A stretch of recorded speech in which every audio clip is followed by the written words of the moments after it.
Masira Pantung Ahanba Saruk Ngasi Yaifharaba Numit Nanawu Hospital ki Foundation Day ga mari lenana lengbirak liba khwai khibikpu Nanawu Hospital ki maikai dagi ikai khumnajari ngasi hospital asida ekoi khwaibu aswan anada seva tawba phanghanbiriba chauraba hospital asigi founder ming oina panjarabda sar achaubabu hospital asiga mari leinaba tentakpa wahai kharadang phongdoknabagi damak stage da lengsin biraknaba ningsingjari tilliba miyam adu khuba khurai achauba ahanbada function asibu saruk yaba lengbirakliba khwai khibikpu ikai khumnabu uchari makha tana hospital asida thawai hakchang yauna cheksinna awa ana thidana thabak tawbiriba staff singbusu thagatchari ngasi gi fivam asibu yohanbada achaubadu mafi sintharak makha tana haire aigi ima amadi nanaw wa ngang ngamda hek kablai achobagi loinabi Dr. Elijah amadi Dr. achobagi machanupa chahi mari muktang haribadu Elijah gi famfamda famhalamlaga Elijah stage ta achobagi nakta changlai achobadu Elijah da yingladuna achoba mayam warau biroi achobadu thokre function aduga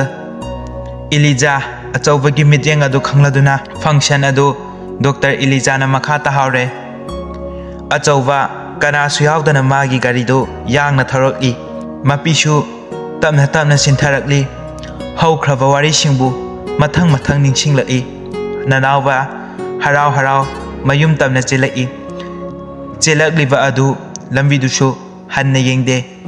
nanawba na lambidu haijilakpada bike amagi mamangda chensilli bike to khangkham khami nanawba di gari na thomdringai tukhrabane nanawba ayoma nanawba gyan mangna phuk hogalaga asokpaduda yengjai khuning amadi khuuda kharak tetli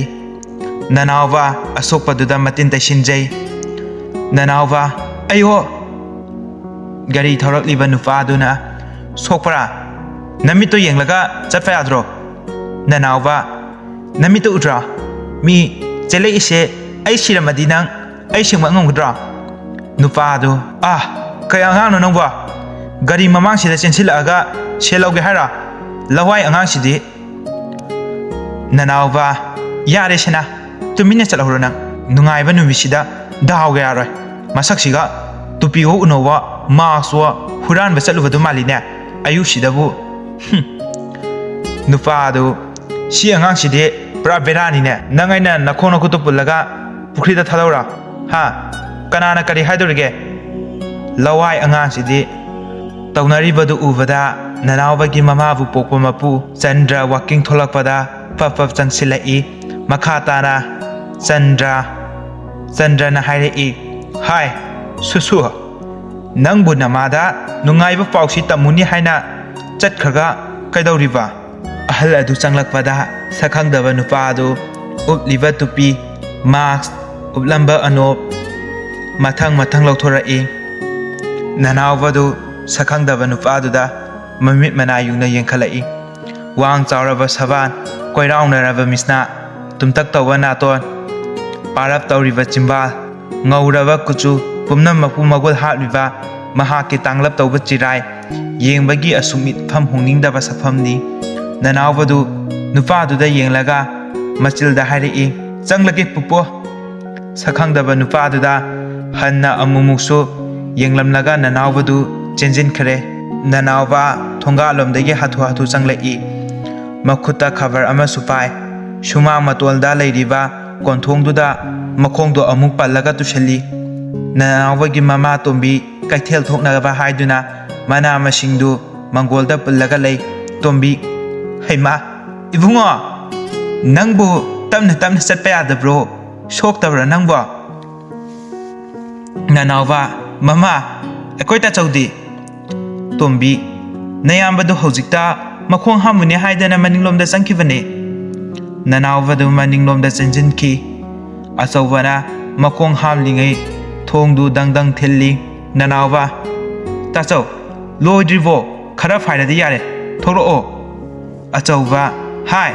Nanauva tu tawasi faudi ining tamna amuta tawjagedana Tombi hai Nanauva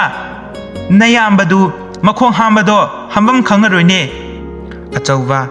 manungdagi shetliba khudaiduda makhuttu taithoaga Nanauva manadu laithatli Achauva khong hamba fawa fazana hamandiba Nanauva ayo tacha thadova nungaiba paw ama tamjara Achauva kari paw nungaiba ha Nanauva tu khabar sida mi ai mari subada ai gi minyaurisa yengo tacha Achauva haiba ima aikoina nause 10 gi exam da mari subada yaure Achauva du manau pa bu konsili aduga amusu thado-aga Nanauva gi lengbanda pairaga fan chongi harau jaribani tauribaduda Tombi hema aigi icha tombabu Tombi mamitagi mapi tarai aduga makha tana nongfe tawraga fare ima insang napi singse kaithel da yontholurage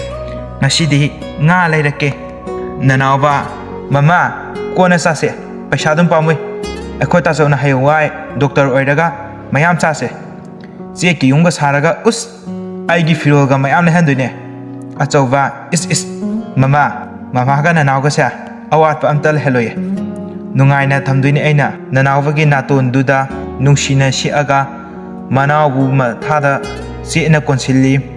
gari thoram badagi Achauva du gyan khanglak lai aduga apaba minok ama haifet nokchari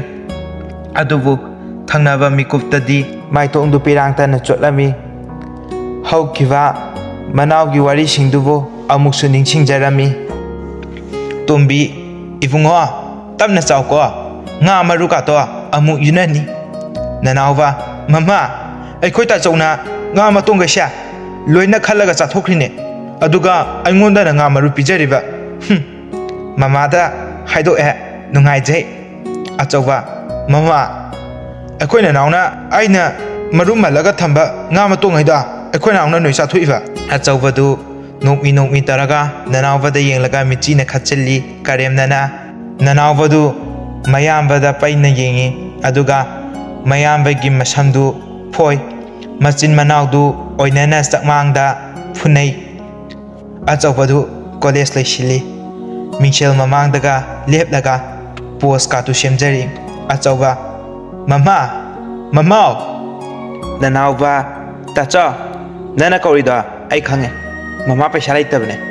maningi kakawai ge mathoi hunaba sen sudena maningi pupu hoida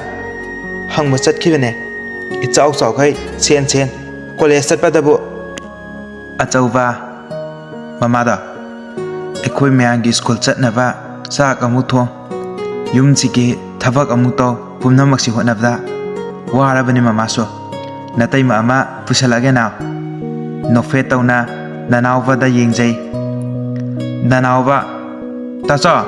nangsu adubakti hemandra wathi tawnuko tacha mamana mathoi hunaba se laitena tawrisa nang nasana gyan tacha mama su yamna warabane harauramba Achauva gi maithongdu khudakta hanjinki Achauva aishu pumnamak khangena aina matik charaga nungaina thamdoine ngasidagi tachausu college chalaroi tha ani fadre tachauna changkadaba na Nanauva tacha se lupa sam se pairo aina ngara kaka hoi gi labukta hida ka lubaine lupa 80 cd shampoo da thada horage Achauva du nungaitana lausili noklaga Achauva us onarene Nanau nangna hal oiramaga aina nang oiramadi fadobane mama su laitese manam nambio Nanauva na mayamba gi makhutu chikpi aduga manam su nambiri Achauva mama nasa amu satluki ko asi haiduna Achauva na manau da lakna jai Achauva amuk thokre Nanauva mayamba na siklamba khajai du nalaga makhoi gi ukhong duda nga duna mayamba gi maikai yengjahawi college ta Elizabeth mamanava mayanga Achauva bu ngaiduna gate ta wari tawduna lairaming ꯃꯃꯥꯟꯅꯕꯤ ꯑꯃꯅ ꯌꯥꯔꯦ ꯏꯕꯦꯝꯃ ꯅꯉꯛꯇꯣ ꯇꯤꯛꯑꯅꯤ ꯑꯦꯂꯤꯖꯥ ꯑꯗꯨꯏ ꯅꯠꯇꯦꯍꯦ ꯍꯤꯡꯆꯥꯕꯤꯁꯤꯗꯤ ꯃꯃꯥꯟꯅꯕꯤ ꯑꯃꯅ ꯑꯩꯒꯤ ꯋꯥꯗꯤ ꯌꯦꯡꯕꯒꯤ ꯋꯥꯁꯤꯗꯤ ꯀꯥꯟꯅꯔꯣꯏ ꯍꯥꯏꯔꯤꯕ ꯐꯣꯡꯗꯣꯛꯑꯧꯕꯅ ꯌꯥꯝ ꯊꯤꯅ ꯐꯅꯤ ꯍꯥꯏꯔꯤꯁꯤꯅꯤ ꯃꯃꯥꯟꯅꯕꯤ ꯑꯃꯅ ꯑꯣ ꯃꯤꯗꯤ MBBS ꯁꯦꯂꯦꯛꯁꯟ ꯇꯧꯈ꯭ꯔꯕꯅꯦ ꯑꯅꯤꯃꯛ ꯃꯃꯥꯟꯅꯕꯤ ꯑꯃꯅ ꯍꯣ ꯂꯥꯏꯔꯤꯛ ꯍꯩꯕꯒ ꯍꯥꯏꯗꯨꯅꯤ ꯑꯗꯨꯁꯨ 12ꯀꯤ ꯄꯣꯖꯤꯁꯟ 6ꯇꯅꯤ ꯂꯥꯛꯏꯇꯨ ꯆꯥꯎꯕꯪꯁꯦ ꯑꯆꯧꯕ ꯅꯣꯏ ꯑꯩꯒꯤ ꯃꯔꯝꯗ ꯋꯥꯊꯤ ꯉꯥꯡꯅꯔꯝꯃꯤ ꯑꯣꯏꯔꯝꯒꯅꯤꯅꯦ ꯃꯃꯥꯟꯅꯕ ꯑꯃꯅ ꯑꯗꯨ ꯈꯪꯕ꯭ꯔꯥ ꯚꯥꯏ ꯁ꯭ꯋꯥꯏꯗ ꯈꯨꯗꯤꯒ ꯊꯤꯔꯛꯇ꯭ꯔꯃꯦ ꯊꯤꯔꯛꯑꯝꯗꯧꯕꯒ ꯃꯥꯜꯂꯤꯕꯣ ꯃꯌꯥꯝ ꯅꯣꯛꯏ ꯃꯃꯥꯟꯅꯕꯤ ꯑꯃꯅ ꯉꯁꯤꯗꯒꯤꯗꯤ ꯍꯦꯔꯣ ꯍꯦꯔꯣꯏꯟꯁꯦ ꯑꯃꯨꯛ ꯎꯒꯦ ꯐꯪꯉꯔꯣꯏꯗꯕꯅꯤꯀꯣ ꯑꯗꯨꯅ ꯂꯩꯔꯤꯉꯩꯁꯤꯗ ꯀꯦꯟꯇꯤꯟꯗ ꯑꯆꯥꯄꯣꯠ ꯑꯣꯔꯗꯔ ꯇꯧꯍꯧꯔꯁꯦ ꯋꯥꯍꯩꯗꯨꯗ ꯑꯆꯧꯕꯗꯨ ꯍꯨꯃꯥꯡ ꯀꯥꯔꯝꯃꯤ ꯑꯦꯂꯤꯖꯥ ꯅꯣꯛꯂꯒ ꯍꯣꯏ ꯅꯈꯨꯠꯇ ꯊꯤꯜꯂꯨꯁꯦ ꯂꯣꯏꯅꯃꯛ ꯂꯩꯊꯔꯗꯧꯅꯦ ꯃꯌꯥꯝꯗꯨ ꯀꯦꯟꯇꯤꯟꯗ ꯇꯝꯅ ꯆꯪꯈ꯭ꯔꯦ ꯔꯤꯁꯤ ꯄ꯭ꯔꯦꯝ ꯁꯟꯗꯦꯒ ꯑꯣꯏꯕꯒ ꯌꯨꯝꯗ ꯂꯩꯐꯝ ꯈꯪꯗꯅ 마기 마룹 아토이다 콜 ꯇꯧꯁꯤꯜꯂꯤ ꯑꯊꯣꯏ ꯍꯜꯂꯣ ꯔꯤꯁꯤ ꯄ꯭ꯔꯦꯝ ꯍꯜꯂꯣ ꯚꯥꯏ ꯀꯥꯏꯗ ꯂꯩꯒꯦ ꯊꯕꯛ ꯆꯤꯟꯕ꯭ꯔꯥ ꯑꯊꯣꯏ ꯌꯨꯝꯗ ꯂꯩꯌꯦ ꯚꯥꯏ ꯀꯩ ꯍꯥꯏꯒꯦ ꯔꯤꯁꯤ ꯄ꯭ꯔꯦꯝ ꯀꯩꯁꯨꯝ ꯂꯩꯇꯦ ꯚꯥꯏ ꯌꯨꯝꯗ ꯁꯨꯝ ꯂꯩꯕꯁꯦ ꯍꯥꯐꯨ ꯆꯨꯏꯅꯦ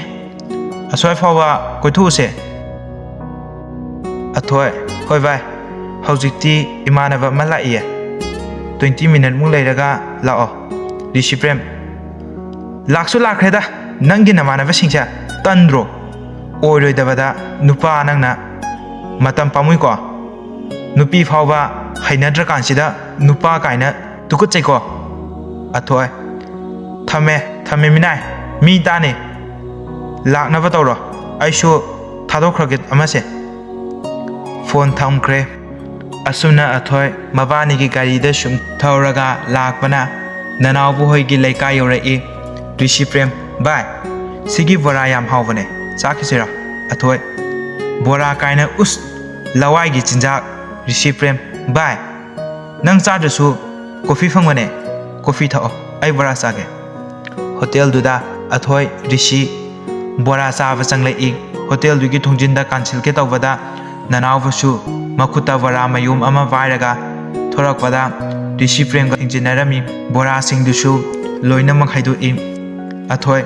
ꯅꯨꯄꯥ ꯃꯆꯥ ꯑꯃꯠꯇ ꯎꯕ ꯌꯥꯗꯕꯅꯤ ꯔꯤꯁꯤ ꯄ꯭ꯔꯦꯝꯒ ꯊꯦꯡꯒꯥꯏꯅꯔꯤꯕ ꯑꯉꯥꯡ ꯑꯗꯨ ꯃꯁꯛ ꯈꯔ ꯅꯨꯡꯁꯤꯕꯗꯨꯗ ꯄꯞ ꯆꯪꯁꯤꯜꯂꯒ ꯑꯊꯣꯏ ꯁꯣꯔꯤ ꯅꯅꯥꯎꯕ ꯃꯤ ꯊꯣꯔꯛꯏꯁꯦ ꯎꯗ꯭ꯔꯣ ꯅꯅꯥꯎꯕ ꯑꯊꯣꯏꯗ ꯌꯦꯡꯂꯛꯏ ꯑꯗꯨꯒ ꯑꯊꯣꯏꯒ ꯂꯥꯛꯃꯤꯟꯅꯔꯤꯕꯗꯨꯗ ꯌꯦꯡꯂꯨꯕꯗꯗꯤ ꯃꯥꯕꯨ ꯒꯥꯔꯤꯅ ꯊꯣꯝꯈꯤꯕ ꯅꯨꯄꯥ ꯑꯗꯨ ꯑꯣꯏꯔꯝꯃꯤ